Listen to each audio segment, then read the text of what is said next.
Welcome back to BookCast. Today we are unpacking every layer of the incredible novel, Moby Dick. Get ready for a deep dive into its characters, themes, and the hidden meanings behind the story. It's going to be quite the voyage into this one. An absolute classic, and for good reason. Absolutely. What a journey we're about to embark on.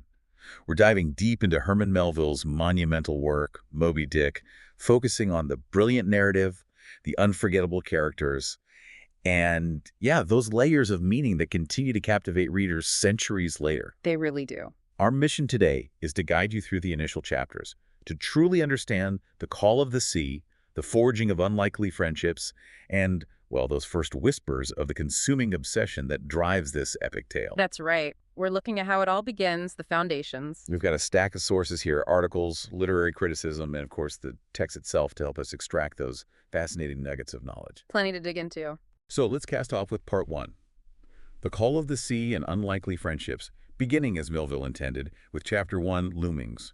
Our narrator, Ishmael, introduces himself, and immediately you sense he's not just looking for a job. Not at all. He's driven by a profound melancholy, a kind of existential unease that pushes him to sea as a spiritual antidote. He describes it as a quest for the ungraspable phantom of life that he sees reflected in all waters, saying, "Whenever I find myself growing grim about the mouth, then I account it high time to get to sea as soon as I can." It's less an escape, as you said, and more a desperate search for something foundational, something real. Exactly. And what's truly radical about Ishmael's initial motivation, I think, beyond just seeking adventure or employment, is that he's portrayed as someone seeking spiritual transcendence through labor. Right, through the hardship itself. Yes, through the very act of plunging into the brutal, chaotic unknown of the sea. It challenges the conventional idea that profound understanding is only found in quiet contemplation. Here, it suggests that deep insight can emerge from the rawest, most dangerous, and most physically demanding experiences. He deliberately chooses the most basic role, right before the mast, to truly immerse himself. To get right into the thick of it. Precisely. To get into the raw essence of the sea and himself, signaling that this isn't just a story about whaling, but about a profound quest for meaning in the face of the overwhelming. From that rather philosophical launching point, Ishmael arrives in New Bedford, a scene vividly laid out in Chapter 2, The Carpet Bag. And his arrival is anything but grand. No, definitely not. It's a cold, dismal Saturday night in December. He's weary, almost broke, carrying literally a few pieces of silver, and with boots worn out from hard, remorseless service. You really feel his exhaustion and poverty. You do. And to his dismay, the Nantucket packet, his passage to the whaling Mecca, has already sailed, leaving him stranded until Monday. His immediate and very relatable concern shifts to finding the cheapest possible lodging. Right, survival mode kicks in. He even passes by inns that, to his depleted pockets, look too expensive and jolly. He just can't afford them. And this initial bleak, even kind of comical arrival for Ishmael is instantly juxtaposed with the immense historical context Melville provides for Nantucket. Yeah, that contrast is stark. He famously calls it the Tyre of this Carthage, a powerful ancient Phoenician trading city renowned for its wealth and influence. This isn't just some quaint port town. It's established as a legendary whaling hub, a place steeped in a unique, almost mythic maritime culture. So he's arriving penniless at the center of this global industry. Exactly. This subtle contrast between Ishmael's dire personal circumstances and the epic scale of the world he's entering immediately elevates the narrative, hinting at the vast, perilous, and ultimately grand enterprise he's about to become a part of. It's a reminder that even the most profound journeys often begin with the most humble, unglamorous steps. Ishmael's desperate search for cheap lodging eventually leads him to a truly peculiar place. The Chapter 3, The Spouter Inn. He describes its old-fashioned, somewhat foreboding appearance, and right away you encounter these almost gothic, darkly humorous details. Oh, absolutely. It's dripping with atmosphere. There's a large, smoke-darkened oil painting so defaced it initially looks like chaos bewitched, but eventually reveals itself to be a whale striking a ship. A bit of foreshadowing there, maybe. You think. And then the bar itself is shaped like a massive whale's jaw, with a withered old man named Peter Coffin. Yes, Coffin selling liquor within those jaws of swift destruction. The muffin. I mean, come on. It's all so incredibly atmospheric, almost a premonition. And Peter Coffin. Yeah. The landlord's name alone just screams foreshadowing, doesn't it? It's almost comically on the nose. Right. Melville isn't subtle there. No. And he isn't just describing a dirty inn, he's constructing a subtle prophecy. That painting, the whale jaw bar, they're not just atmospheric, they're preparing us subconsciously for the grim reality of the world Ishmael is stepping into. Like a warning sign. It's like the inn itself is a mini Pequod, foreshadowing the dangers of the journey ahead, long before Captain Ahab even appears. Melville is masterfully using these seemingly mundane details to infuse the very beginning of the story with a sense of inescapable fate and the ever-present danger of the whaling life. Now, for a moment, that truly flips Ishmael's and our understanding of humanity. This is Chapter 4, The Counterpane, and it contains a truly startling turn of events, a personal plot twist for our narrator. This is a fantastic scene. Ishmael, having finally found his cheap lodging, wakes up to a startling and, frankly, comedic situation. He has an unexpected bedfellow. Uh-oh. It's Queequeg, a heavily tattooed, tomahawk-wielding savage, as Ishmael first sees him, who is engaged in what Ishmael initially perceives as heathen rituals in the room. Terrifying for him initially. Oh, completely. Ishmael's initial reaction is pure, unadulterated terror, clutching the bedclothes, utterly petrified. But then, in a remarkable shift, his perception transforms. He actually looks, right? He observes. He observes Queequeg's quiet civil actions and comes to this profound conclusion. The man's a human being just as I am. He has just as much reason to fear me as I have to be afraid of him. Better sleep with a sober cannibal than a drunken Christian. Wow, that line is powerful. It really is. This marks a significant and deeply moving shift in Ishmael's personal journey, a shedding of deeply ingrained prejudice. Exactly. And consider the audacity of Melville here. He's not just having Ishmael overcome personal prejudice. He's using this intimate, almost absurd scene of two men in a bed to tear down the entire Western construct of civilized versus savage. It's a radical statement for the time. Absolutely. It's a foundational statement that true humanity is discovered not through societal norms or outward appearance, but in the raw, shared vulnerability of the unknown. This rapid transformation of Ishmael's perception from fear and profound prejudice to a deep, respectful friendship is absolutely central to the novel's core themes. It changes everything for him. It does. This unlikely friendship becomes a cornerstone for the perilous voyage ahead, proving that genuine connection transcends all superficial differences, racial, cultural, or otherwise. It sets the stage for a world where traditional hierarchies are challenged by the necessities and shared dangers of the sea. And New Bedford itself reinforces this theme of challenging preconceived notions as we see in Chapter 5, The Street. Ishmael describes the town's thoroughfares as bustling with a dizzying array of queerest-looking nondescripts from foreign parts. A real melting pot. Totally. He observes actual cannibals chatting at street corners, savages outright, a sight that had initially astonished him but quickly becomes the norm.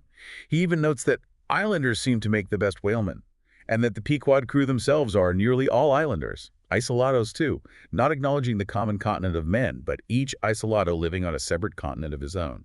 This scene vividly establishes the whaling port as a truly unique melting pot, where different cultures, races, and what society might label savageries coexist in a way that would be unimaginable in many other so-called civilized towns of the era. Yeah, it's quite a picture. It immediately forces us, the listeners, to confront and perhaps rethink our own preconceived notions about civilization and who is truly savage. This global nature of whaling brings together individuals from disparate backgrounds, compelling them to move beyond their prejudices in the face of shared peril and purpose. A kind of forced tolerance, almost. Or maybe a realization of shared humanity. It's a radical idea for its time, highlighting a universal interconnectedness that the open sea uniquely fosters. With the storm outside setting a somber tone, Ishmael then visits Chapter 6, the chapel. It's a stormy Sunday, and he observes a small, silent congregation. What truly impacts him, however, are the marble tablets masoned into the wall. Ah, yes, the cenotaph. Exactly. Each a stark, chilling testament to the deadly nature of their calling, commemorating lost whalemen and listing the far-flung places where they vanished, from the Pacific to the Arctic. Sobering stuff. In this somber, almost sacred space, Ishmael engages in profound reflections on life and death. Despite these grim reminders of mortality, he arrives at a powerful, defiant acceptance of fate. How so? His declaration. Methinks that what they call my shadow here on earth is my true substance. Take my body who will, it is not me. and therefore 3 cheers for Nantucket, and come a stove boat and stove body when they will, for stave my soul Jove himself cannot. It's a visceral embrace of spiritual resilience over physical vulnerability. So it's kind of separating his soul from the dangers his body faces. Precisely. It's his way of facing the inevitable dangers of the voyage with a philosophical calm, choosing to believe in an indestructible essence beyond the mere physical form. This foreshadows his unique survival, perhaps, as his shadow or soul ultimately endures. This philosophical preparation leads us to Chapter 7, the pulpit, and Chapter 8, the sermon. The venerable Father Mapple, a former harpooner himself, enters this sacred space. A man who knows the sea. Indeed. He delivers his powerful sermon from a truly unique ship-like pulpit, which he ascends by a rope ladder as if he were climbing the main top of a vessel. It's an incredible visual that immediately blends the sacred with the profane, the church with the sea. It's brilliant imagery. It really is. Father Mapple's sermon, centered on the biblical story of Jonah, is absolutely crucial for setting the moral and thematic framework for the entire deep dive that follows. Okay, what's the core message? He emphasizes themes of disobedience, divine punishment, and ultimate salvation, but also a fearless call for truth, no matter how unwelcome or challenging it may be. The whale in this sermon is presented not as a monstrous antagonist, but as an instrument of God's will, a force of divine judgment. Ah, so the whale isn't inherently evil here. Not according to Mapple.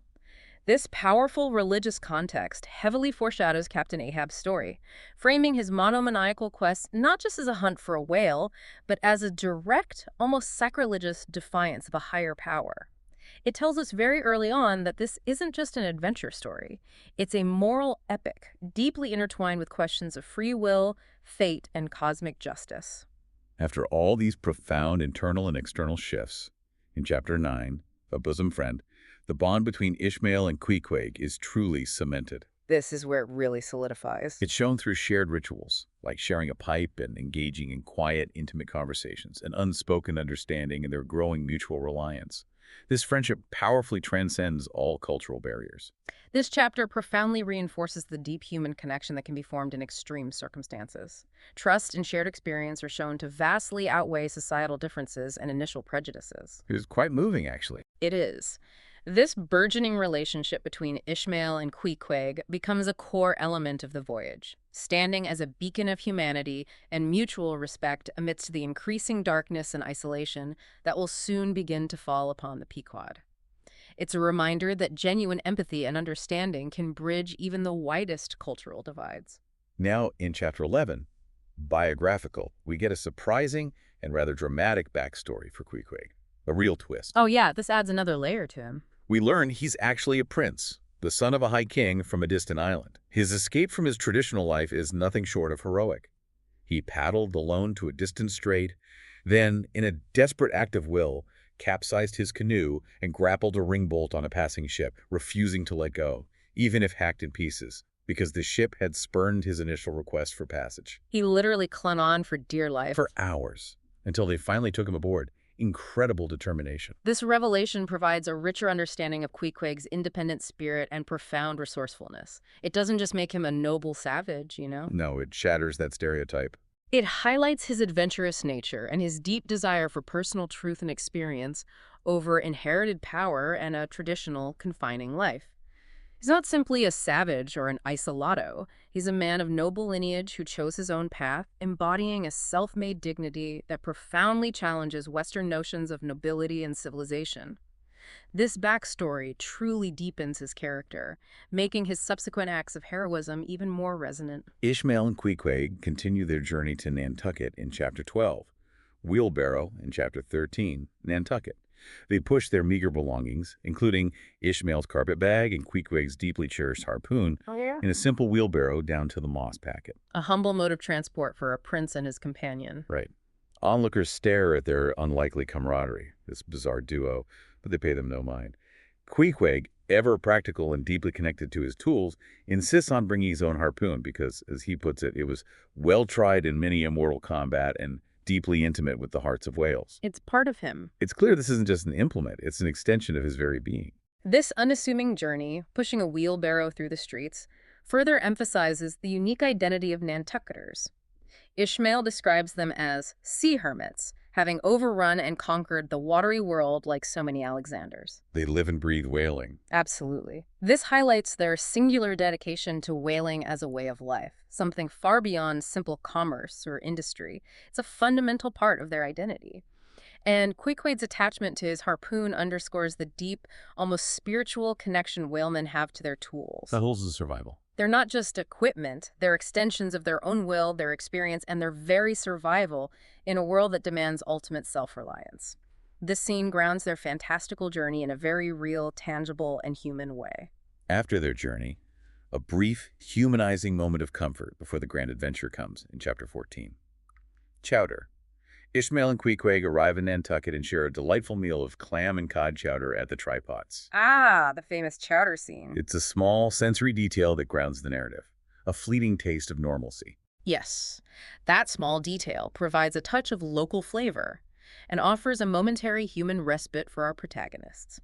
Even simple meals take on heightened significance in the lead-up to such a perilous journey, offering a fleeting moment of ordinary pleasure and connection before they fully immerse themselves in the extraordinary and dangerous world of whaling. A little calm before the storm. Exactly. A last taste of a world that will soon be left far behind.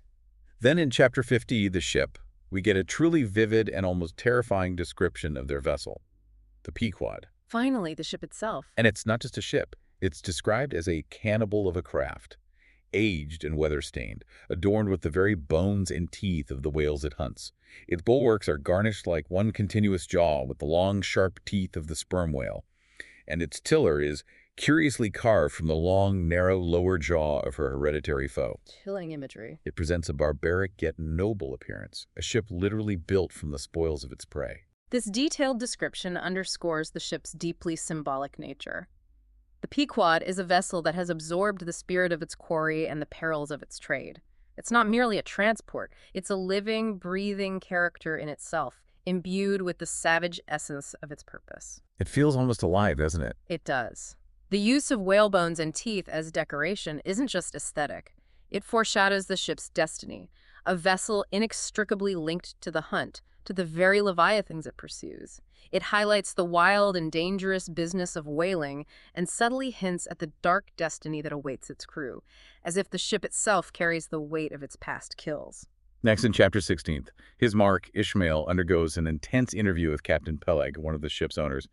He's a gruff, no-nonsense man, almost a caricature of the hardened whaling captain. Peleg, a memorable character. The other owner, Bildad, a stingy Quaker who constantly mumbles scriptures about not laying up treasures upon earth, is also present, creating this bizarre moral contrast. Piety and profit, side by side. Right. Despite Ishmael's complete lack of whaling experience, he's hired. Peleg challenges him, asking if he's the man to pitch a harpoon down a live whale's throat and then jump after it. To which Ishmael, with characteristic dry wit, replies he is, if it should be positively indispensable. Classic Ishmael. That's a great question because this interaction immediately pulls back the curtain on the business side of whaling, which is far from romantic. Definitely not romanticized here. Peleg and Bildad aren't just quirky characters. They're the embodiment of the pragmatic, sometimes ruthless forces Ishmael is now subjecting himself to. It also highlights Ishmael's initial uncertainty. This isn't a firm commitment, but an embrace of the unknown, an if indispensable attitude. Still feeling his way. The contrast between Peleg's brutal pragmatism and Bildad's piety, combined with his stinginess, immediately introduces the complex moral landscape of the voyage, where commerce and faith are intertwined in unexpected, sometimes hypocritical ways. As the ship's departure nears, we have unsettling encounters in Chapter 7, The Prophet, and Chapter 19, Going Aboard. A mysterious prophet named Elijah delivers cryptic warnings about Captain Ahab and the Pequod's fated voyage. Elijah, the harbinger of doom. He asks Ishmael and Queequeg chilling, almost unanswerable questions, hinting at dark secrets and men already aboard. He even asks, did you see anything looking like men going towards that ship a while ago? And then later, see if you can find them now, will you? When referring to the same men.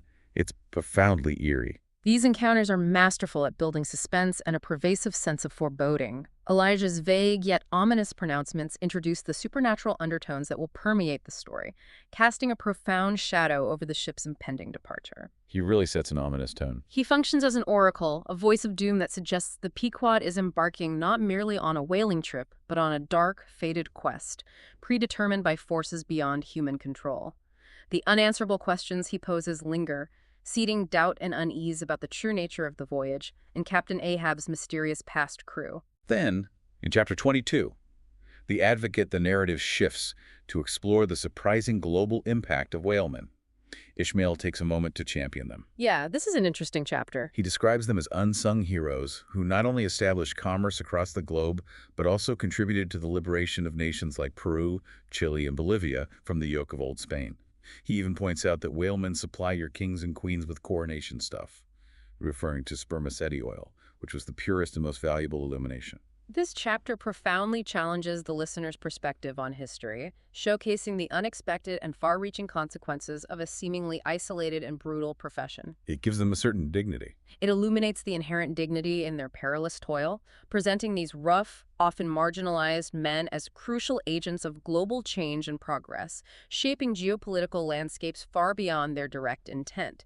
It adds a layer of grandeur and significance to their difficult work, elevating them beyond mere commercial pursuits and highlighting their unintended yet profound influence on world events. Now let's meet some key crew members, starting with Chapter 24, Knights and Squires, which introduces Starbuck.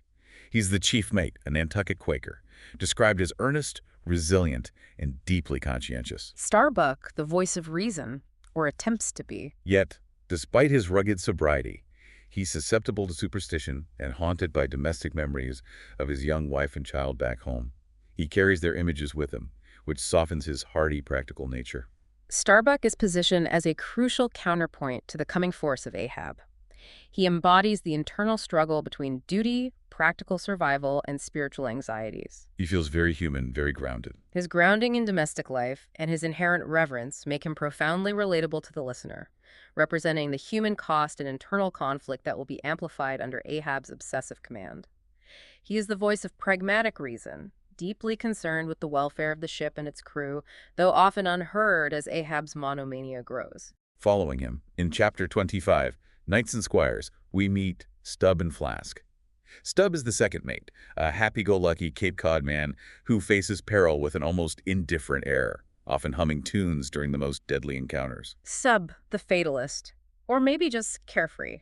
Flask, the third mate, is more pugnacious and determined, described as someone who sees a whale as nothing more than a large hog in a pasture. Very different temperaments. And the crew overall is a diverse, motley set of isolados, drawn from all corners of the earth, each not truly acknowledging the common continent of men, but each isolado living on a separate continent of his own. This section vividly highlights the spectrum of personalities aboard the Pequod, each representing different ways of coping with the harsh realities of whaling. Stubb's fatalistic cheerfulness contrasts sharply with Starbuck's deep gravitas and Flask's more aggressive, almost simple-minded determination. A real mix. Together, they form a unique microcosm of humanity, brought together by the perilous business of the sea, destined to follow their monomaniacal captain. The term isolados is key, emphasizing their individualistic, almost self-contained natures, making their forced unity under Ahab's will even more potent. As we move into Part 2, the monomania begins, our focus shifts decisively to the enigmatic Captain Ahab. In Chapter 26, Ahab, the man, the scar, we get a detailed physical description of him. Here he comes, the man himself. He's a bronze-like figure with a striking, lividly whitish, rod-like scar traversing his face and neck.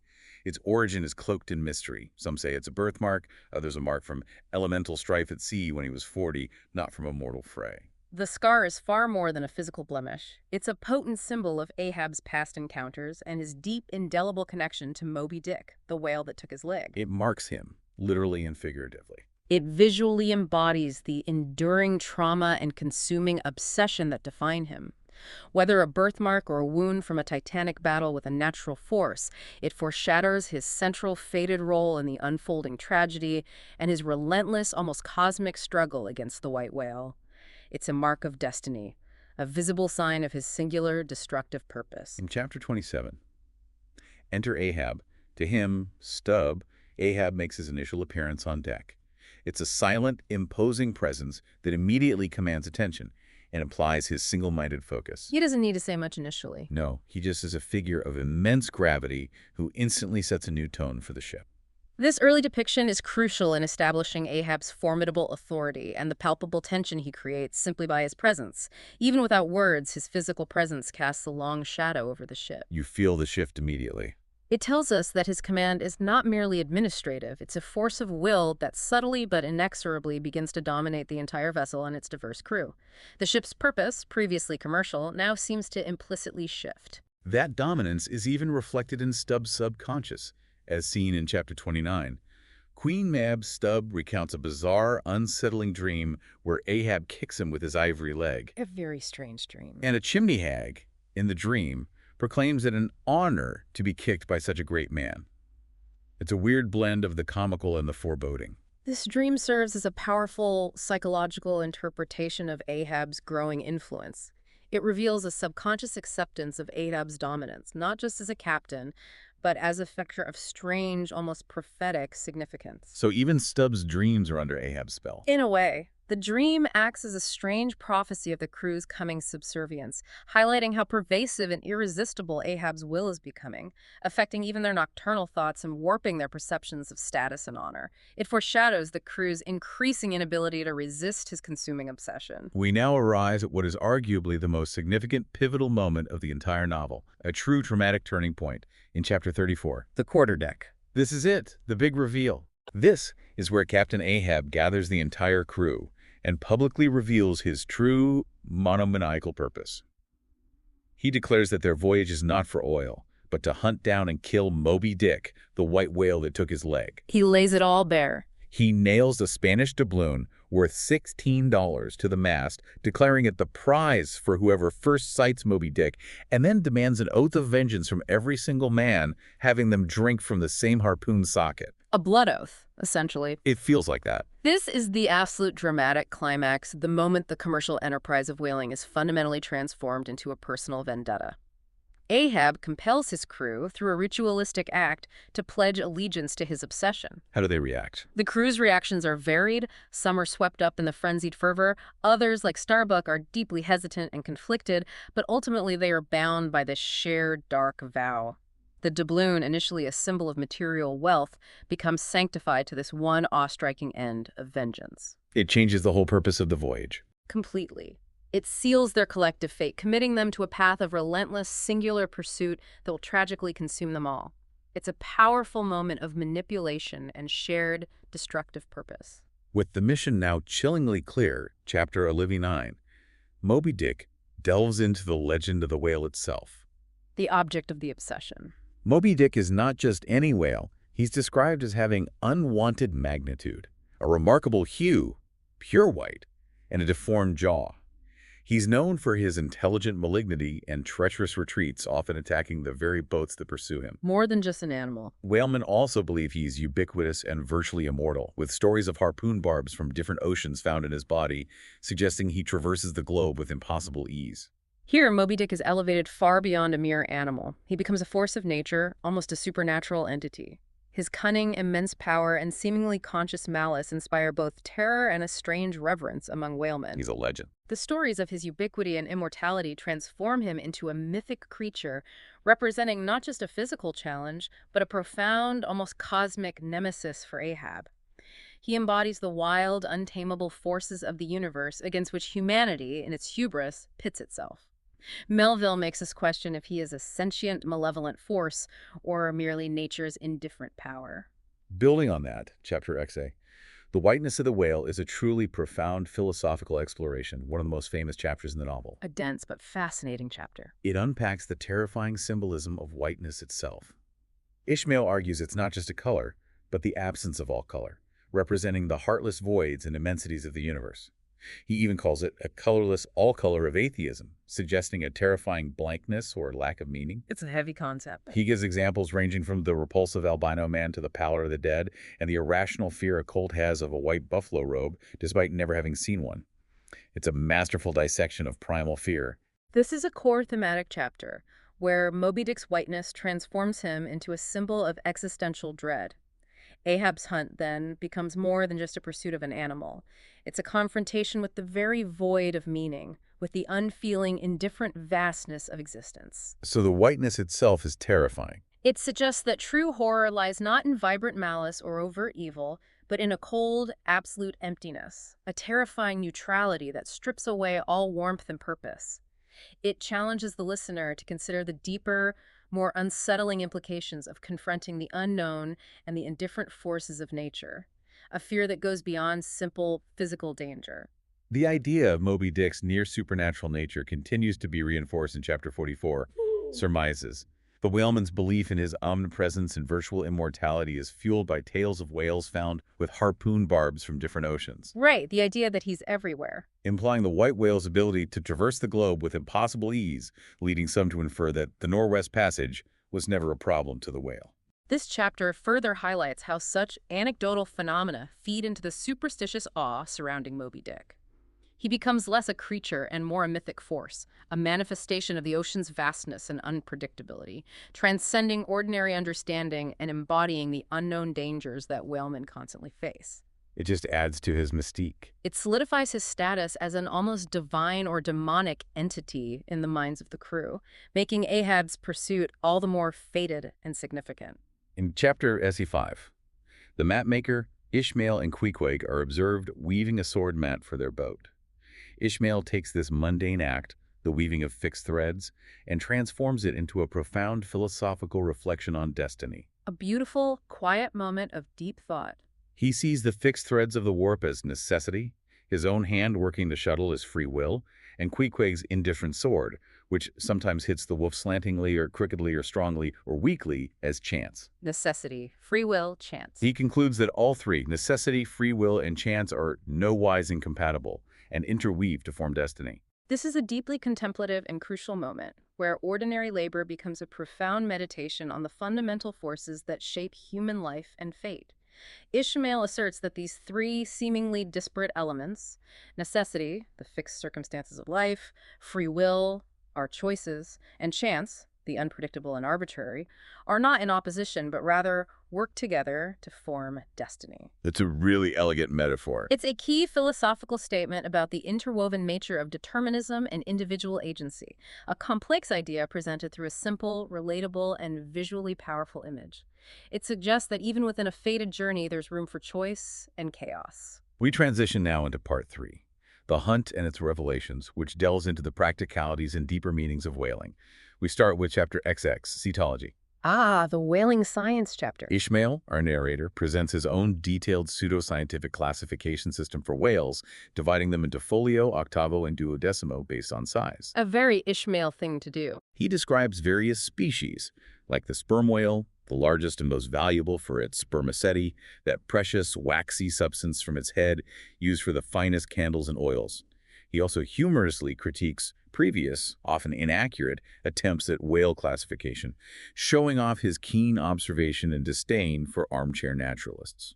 This chapter, while initially appearing as a digression from the direct plot of the chase, serves multiple crucial purposes. It demonstrates Ishmael's immense knowledge and passion for his subject, grounding the more fantastical and philosophical elements of the story in empirical observation, and adding a layer of authenticity to the world of whaling. It makes the world feel real. It highlights the vast, often poorly understood nature of the Leviathan, and reinforces the idea that true understanding comes from direct, hard-earned experience, not just academic study. It also firmly establishes Ishmael's voice as a knowledgeable guide, albeit a quirky and opinionated one, adding a layer of ironic humor to the scientific endeavor. In Chapter 56, Squid, Daggoo cites a truly immense, transparent blue squid, a creature of almost mythical proportions. The great white squid. An amazing image. Interestingly, Queequeg, ever the astute interpreter of nature's signs, sees this not as an ominous monster, but as a positive omen, indicating the presence of sperm whales, their primary target. This scene highlights the deep role of omens and folklore in maritime culture. For whalemen whose lives are so intimately tied to the sea, natural phenomena are not just random occurrences but carry profound significance, acting as messengers from the deep. They have to read the signs. Queequeg's interpretation underscores his deep connection to nature and his practical understanding of the ocean's language, showing how the whaleman's survival often depends on reading these subtle signs, a wisdom rooted in experience rather than academic knowledge. It reminds us that for these men, the sea is alive with meaning. The very tool of their trade, the whale line, is described in gripping detail in Chapter 57, the line. Ishmael details its immense strength, capable of suspending nearly 3 tons, and its surprising elasticity. A crucial piece of equipment. But he also emphasizes the meticulous care required in its coiling to prevent any tangles, because the terrifying danger it poses when running out is extreme. It's capable of tearing off limbs or even the entire body of a man caught in its path. The danger is constant, even from their own gear. This detailed description emphasizes the immense fragility of human life when pitted against the raw, indifferent power of the whale and the sea. The vivid analogy of the crew pulling into the jaws of death with a halter around every neck powerfully captures the constant, extreme peril faced by whalemen. That's a chilling line. Every aspect of their craft, even a simple rope, is imbued with the potential for sudden, violent death, underscoring the constant tension that underlies their daily lives at sea. It's a visceral reminder that their very lives literally hang by a thread. The brutal reality of the hunt comes alive in Chapter 58. Stubb kills a whale in Chapter 59, the dart. We witness the practicalities. Stubb's calm command, the demanding role of the harpooner who must pull his oar fiercely before standing up to dart the harpoon from a distance. The sheer physical effort involved. There's also the critical danger of the second iron, a spare harpoon that, if not properly handled, can wreak havoc in the boat, sometimes leading to horrific accidents. Ishmael notes that only about 5 are successful out of 50 fair chances for a dart. Those are terrible odds. Right. These chapters truly highlight the immense physical exertion, skill, and sheer courage involved in a successful whale hunt. It's a brutal, demanding business with an astonishingly high rate of failure or injury, making each successful capture a monumental feat. No room for error. This detailed portrayal illustrates the harsh reality beneath any romanticized image of whaling, showing the chaotic and life-threatening nature of each encounter.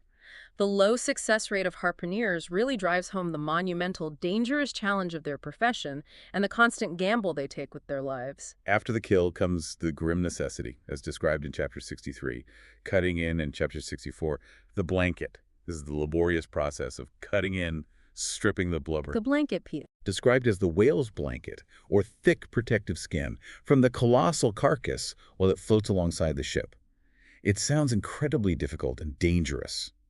These chapters provide a crucial, unflinching look into the industrial side of whaling.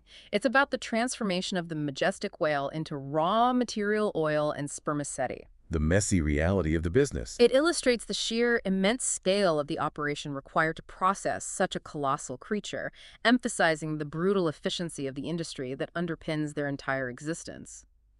The whale's blanket becomes a poignant image of its lost protection, highlighting the stark contrast between the Leviathan's natural grandeur and its ultimate reduction to a commodity.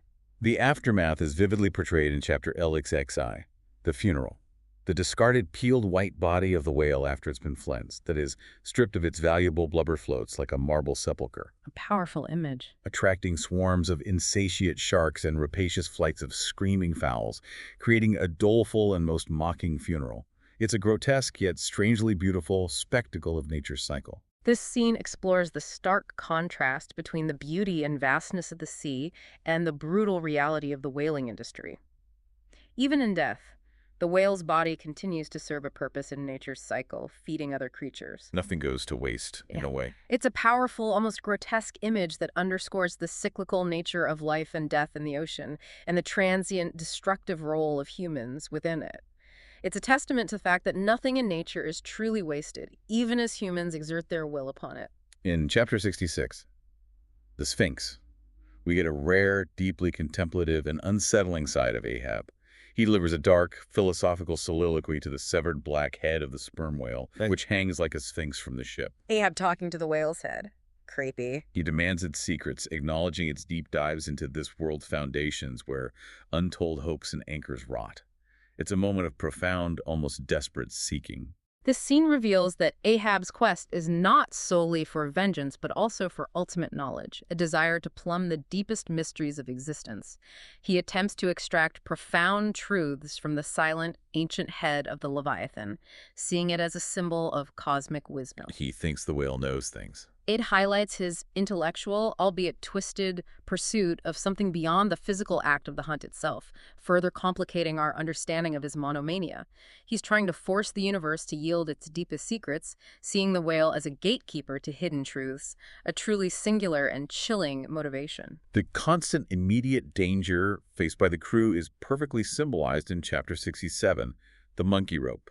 This is a vital safety line that literally ties the harpooner, in this instance, Queequeg, to the ship. While he's balanced on the floating carcass, While he works on the whale's body, precariously balanced, exposed to the elements and the sharks that Tashtego and Daegu must fend off with spades, Ishmael is the one holding the rope, literally connected to Queequeg's fate. the monkey rope powerfully symbolizes the fundamental interdependence of the crew and the razor-thin margin of safety in their work. It underscores the idea that in this perilous world, their lives are literally bound together by tenuous threads, each man relying on the other for survival. A literal lifeline. It's a physical manifestation of their shared fate on the Pequod, a powerful visual metaphor for the fragile bonds that hold humanity together in the face of overwhelming odds and constant peril. In Chapter 68, Stubb and Flask kill a right whale. There's a discussion about foul lard from a right whale, a less desirable catch than a sperm whale. Then the conversation turns to superstitions. Always superstitions at sea. Flask reveals Fedala's belief that a ship carrying both a sperm whale and a right whale head can never capsize. Flask then expresses his dark suspicion that Fedala, Ahab's mysterious, almost spectral Parsi harpooner, is the devil in disguise. Fedala, the shadowy figure. This highlights the persistent undercurrent of superstition and distrust among the crew. It emphasizes the exotic and unsettling influence of Fedala, whose origins and powers are ambiguous and constantly fuel rumors. He definitely adds to the weirdness. His presence contributes to the Pequod's increasingly dark trajectory, blurring the lines between reality and the supernatural, and feeding the crew's anxieties about their fated voyage. It's a subtle but powerful way Melville adds to the pervasive sense of unease and the ship's descent into a kind of madness. We encounter a dramatic and terrifying turn of events in Chapter LXE2, Cistern and Buckets. This chapter describes the precise, dangerous process of extracting spermaceti from the whale's massive head, often called the Heidelberg Tun, a reference to an enormous German wine barrel. Getting the most valuable part. The crucial, terrifying moment. Tashtego, while bailing the spermaceti, slips and falls headfirst into the emptying whale head, trapped and sinking into the dark, oily depths. A real plot twist moment. Oh, that's horrifying. This is immediately followed by a truly heroic and dramatic rescue. Queequeg, demonstrating extraordinary agility and courage, instantly dives into the oily, gurgling depths of the whale's head. Queequeg to the rescue again. With what is described as a running delivery, almost as if being born from the whale itself, he manages to pull Tashtego out, saving his life. This heroic act further solidifies Queequeg's role as a true hero, showcasing his selflessness and mastery in extreme circumstances, and reinforcing the profound, life-saving bond between him and the crew. A literal rebirth from the whale's head. It's a moment of stunning bravery that also echoes the Jonah story, but with a different outcome. In Chapter LXXC, the Pequod meets the Virgin. The Pequod encounters another whaling ship, the German Virgin. A competitive and energetic race for a whale ensues, showcasing the aggressive rivalry within the whaling industry, where a shared sighting means a race for the prize. The gam that turns into a race. The Pequod ultimately wins this thrilling pursuit. This thrilling pursuit highlights the chivalrous attitude of the headsman and the intense competition that defines whaling as a commercial enterprise. However, it also underscores the unpredictable nature of the hunt. The Pequod's victory is short-lived as the whale sinks unexpectedly, taking the attached chains with it. So they win, but lose the prize. Exactly. This detail serves as a powerful reminder that even success in whaling comes with its own unforeseen losses, and that the sea always holds the ultimate unpredictable power, capable of thwarting even the most skillful of whalemen. The narrative takes a philosophical turn again in Chapter LX7. Jonah, historically regarded. Here, the biblical story of Jonah, previously framed by Father Mapple as a tale of divine intervention, is re-examined from a radically different angle, not just as a story of God's will, but as a whale's capture of a man. Flipping the script on Jonah. It's a subtle but significant reinterpretation, flipping the traditional power dynamic. This chapter prompts the listener to question traditional narratives and consider alternative perspectives.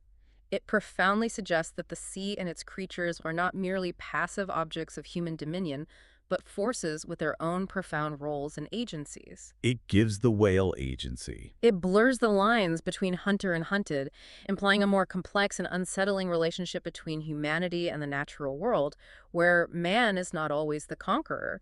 It's Melville challenging us to rethink foundational stories. Finally, in chapter LX8, The Fountain, Ishmael offers a poetic and almost mystical theory about the whale's spout. He presents it not as water, but as mist. The whale's thought vapor. Symbolizing the semi-visible steam of deep thought from ponderous, profound beings like Plato, Aristotle, and other great thinkers.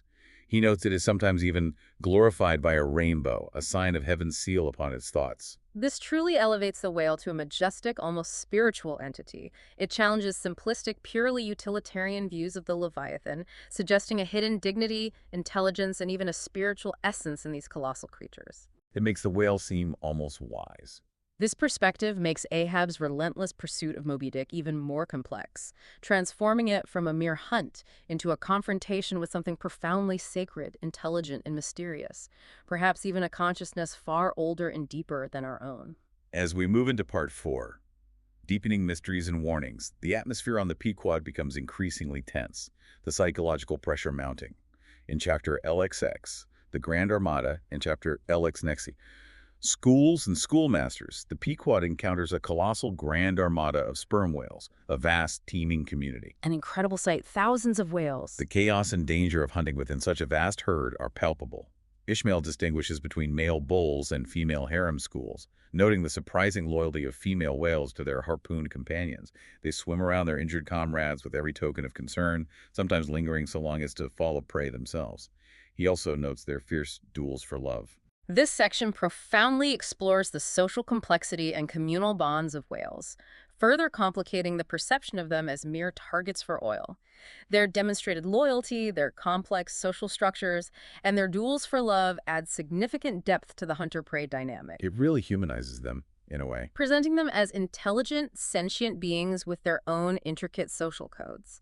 It deepens the moral implications of the hunt, forcing the listener to consider the whales not just as resources, but as creatures with a rich, if unseen, inner life, capable of emotions and relationships strikingly similar to our own. In chapter LXC2, Fast Fish and Loose Fish, Ishmael explains what seems to be a purely practical, legal concept of whaling.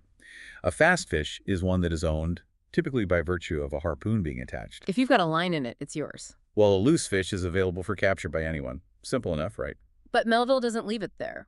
What's truly compelling here is how Ishmael immediately expands the seemingly simple legal concept into a powerful, politically charged metaphor for human possession and liberty. How does he do that?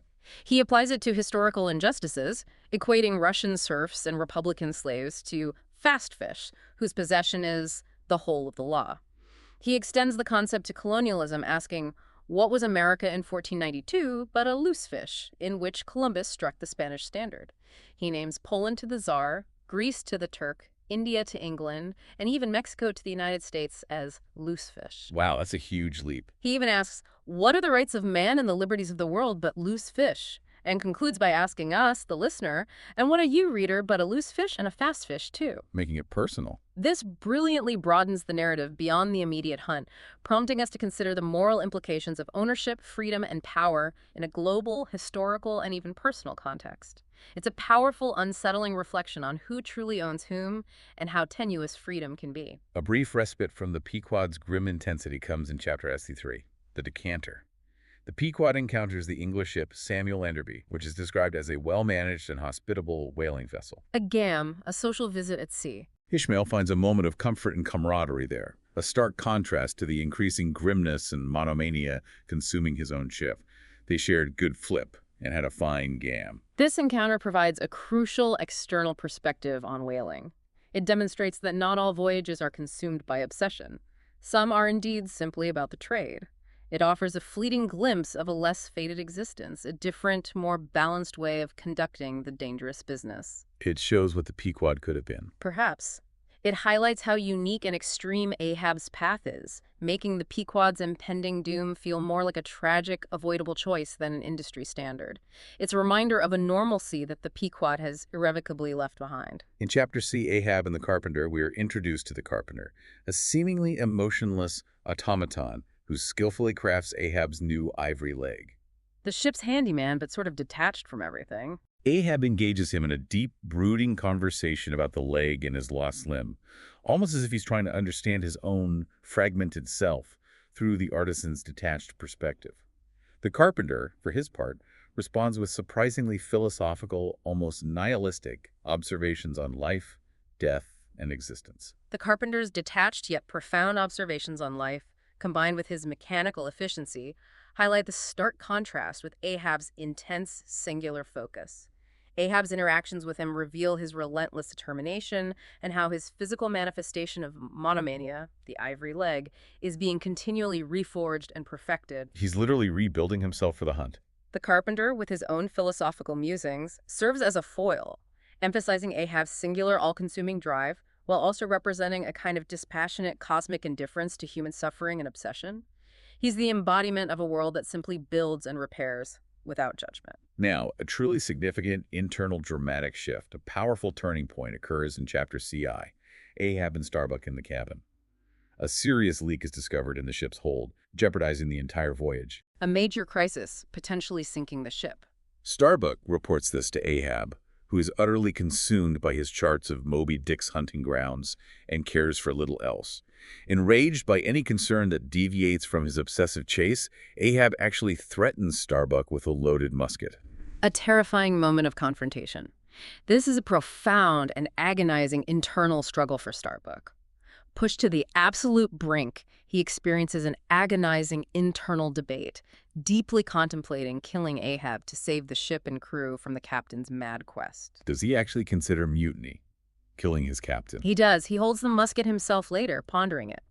His profound warning to Ahab, delivered as he leaves the cabin, "Let Ahab beware of Ahab, beware of thyself, old man," encapsulates the climax of their conflict. It signifies the immense dangers of unchecked obsession, showing that the greatest threat to the ship is not the whale itself, but the captain's own self-destructive will. But he doesn't go through with it. No.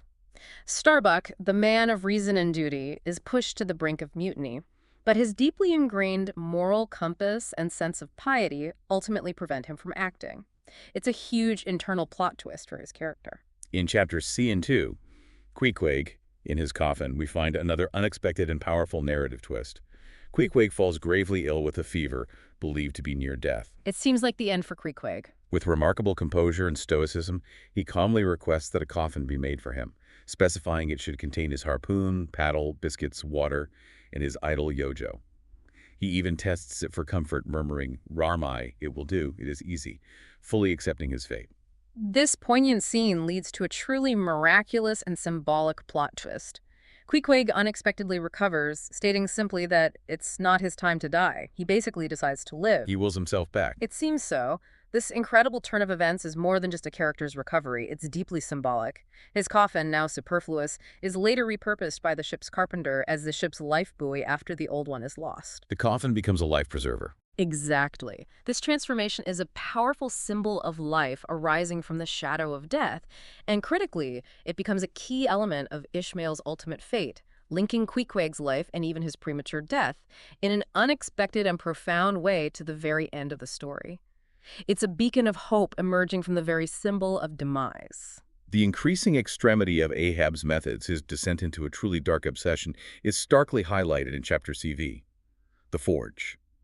Ahab commissions Perth, the ship's blacksmith, to forge a new harpoon specifically for Moby Dick. Not just any harpoon, a special one. Then, in a truly disturbing and ritualistic act, Ahab demands that his pagan harpooneers, Tashtego, Queequeg, and Daegu, provide their blood to temper the barb, creating a weapon imbued with primal dark power. A blood tempering. It's horrifying. It's a horrifying perversion of a sacred act, a blood covenant. Dip, the cabin boy, is present during this, and his haunting, unsettling laugh is noted, adding to the grim atmosphere and signaling his own descent into madness. This ritual blurs the lines between man, nature, and the supernatural.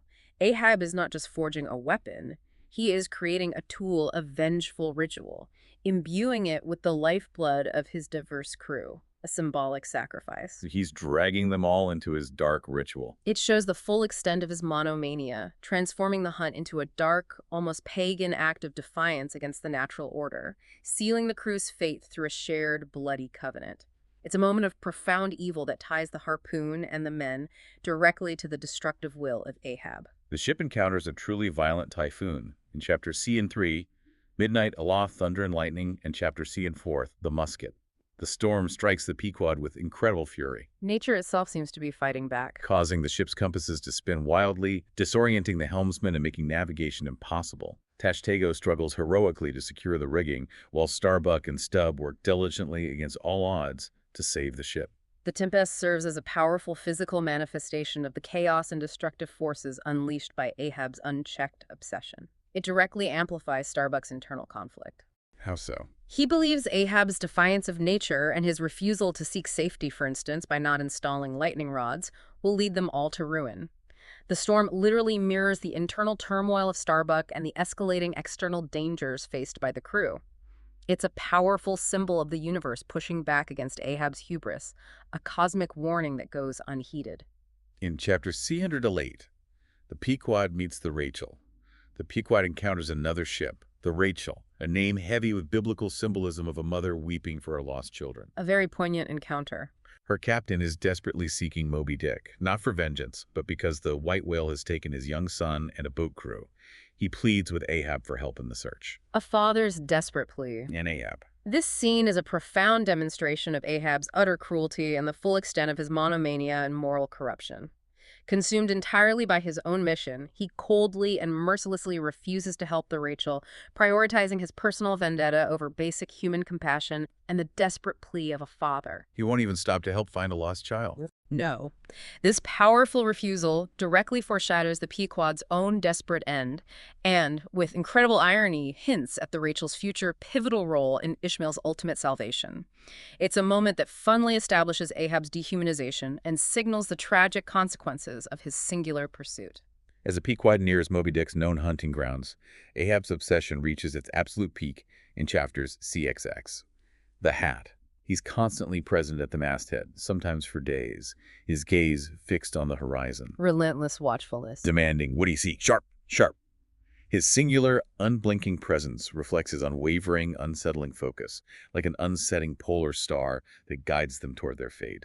This emphasizes the immense psychological pressure on the crew. They are held captive by Ahab's relentless will, forced to suppress their own doubts and fears under his omnipresent, unyielding gaze. There's no escape now. His extreme fixation indicates the impending climax, where his monomania will finally collide with its ultimate object, pulling everyone else along into the inescapable vortex of his obsession. There's no escaping his will, even for those who wish to. We now enter Part 5, the final chase and catastrophe. The tension has been building chapter by chapter, and now, after Ahab has swept all other wailing waters, Moby Dick is finally sighted again. The moment has arrived.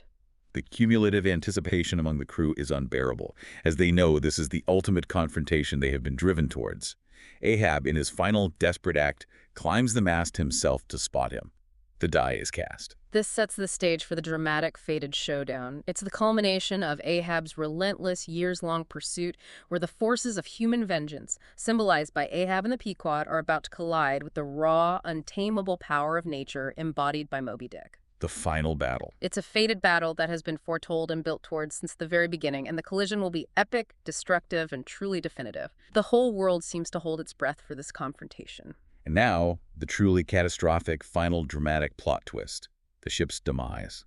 The furious final confrontation between Ahab and Moby Dick erupts into a whirlwind of violence, as Ahab makes his final, desperate harpoon throw. His last act of defiance. The line fouls, it tangles around him. In attempting to clear it, the flying tern caught him round the neck, and voicelessly he was shot out of the boat. He disappears, dragged silently into the deep. Gone. Just like that. Dragged down by his own obsession. Immediately after, the heavy ice splice in the rope's final end, freed by Ahab's forced departure, leaps from the tub, knocking down an oarsman before disappearing into the chaos. The stunned, horrified crew then watches as the Pequod, now without its mad captain, is dragged into a colossal vortex, a gaping maw in the sea, and sinks, The ship itself is destroyed. leaving only uppermost masts out of water. The pagan harpooneers maintain their sinking lookouts to the very last, fixed to the mastheads as they go down. The sea closes over the ship, chillingly described as the great shroud of the sea rolled on as it rolled 5,000 years ago. This tragic, decisive end highlights the destructive power of unchecked obsession and the inescapable, indifferent force of fate. Ahab's death is sudden and shockingly ignominious, not a heroic battle, but an accidental, almost mundane entanglement with his own instrument of vengeance. A profoundly bleak ending for the ship and crew. The Pequod sinking, becoming a massive vortex, symbolizes the all-consuming nature of Ahab's quest, dragging everything, the ship, the crew, their diverse hopes, into oblivion. The pagan harpooneers' silent, steadfast descent on the mastheads represents their fatalistic loyalty and the ultimate futility of human endeavor against the indifferent, ancient might of nature. It's a complete, devastating annihilation. And then the ultimate, profoundly ironic final plot twist. Yeah. Chapter CXXE, Epilogue, The Sole Survivor. The famous haunting line rings true. And I only am escaped alone to tell thee. Ishmael survives. But how? Ishmael, who was the bowsman dropped astern during the final chaotic chase, is drawn towards the closing vortex of the sinking ship, expecting to be swallowed by the abyss. This is the ultimate, poignant, and incredibly ironic ending that brings the entire narrative full circle. Ishmael is miraculously saved when Queequeg's coffin, the very coffin he had prepared for his own death, repurposed earlier by the carpenter as the ship's life buoy. The coffin life buoy. Shoots upwards from the depths, liberated by its cunning spring and great buoyancy, and floats by his side. Buoyed by this profound symbol of his friendship and Queequeg's life, Ishmael drifts for almost one whole day and night. Alone on the vast ocean, clinging to a coffin. Until he is finally rescued by the Rachel, the very ship whose desperate plea for help Ahab had so coldly, cruelly refused. The Rachel. That is incredible irony. This ending emphasizes themes of chance, fate, human connection, and the profound, unexpected ways in which survival can be determined by bonds and actions seemingly unrelated to the grand destructive pursuit. It offers a glimmer of hope and continuity after utter catastrophe, a testament to the enduring power of friendship and empathy in a world consumed by vengeance. And there you have it. Thanks for spending a little bit of your day with us in this story. What do you think the ocean or the universe ultimately tries to tell us about ourselves through stories like this? If you enjoyed it, a simple like or subscribe helps the channel out more than you know. Be good and take care.